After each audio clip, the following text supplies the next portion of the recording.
Hello sir, good morning.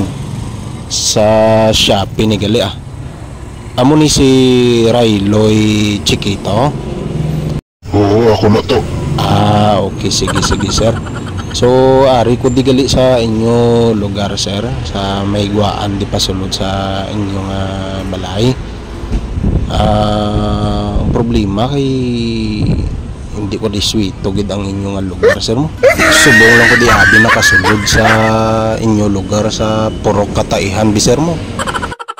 Sige, wala problema. Di baso may papel ka da kay obrahe lang sketch kay tublokan talang ka.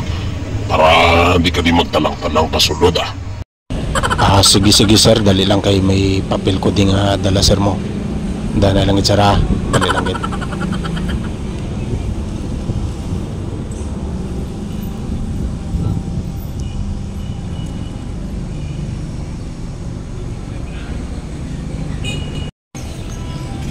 Stop it.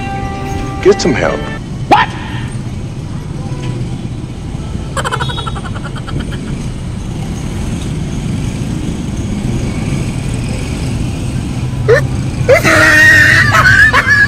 Sige sir, ari na sir.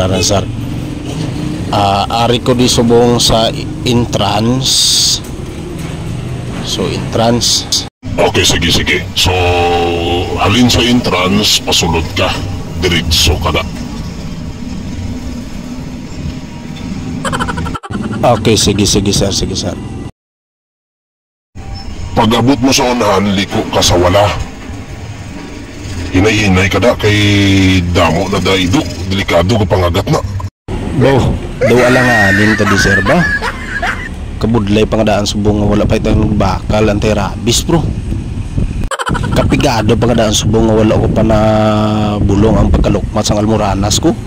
Daw kaluoy man sa imo to ba?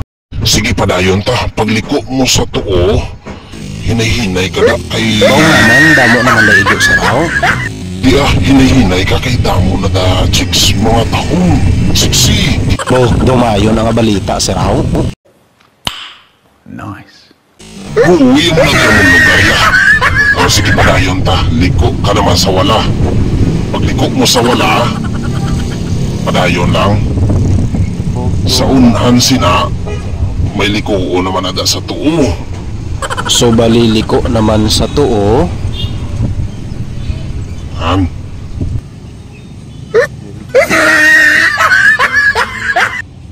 Sa unhan sina, may balay na da nga bungalow type. Rainbow colors na. Nami na nga balay. So bali amo na di ang inyo nga balay sir? Hindi na yamon balay What? Upad sina, may balay naman ada. 3-story na nga balay to. Nami na. May nakaparking pa na da nga 2 kabilog nga salakyan. Naka-raptor. Bautong tahong ginagawa nga salakyan to. So bali amon naginiyagali ang inyo nga balay sir do maayo sir raw. Kaya manin kagali sa personal sir ba? Hindi ka-excited mo sa imo yaman. Hulat ba na? Kaysa sunod sina, may balay naman aga. Medyo kubo-kubo na gamay lang nga balay. Ang ina nga balay, amo na ang akong balay. Ay kalente, ara dagali sir. Sige sir, salamat gid sir. Ongoing na ko da sir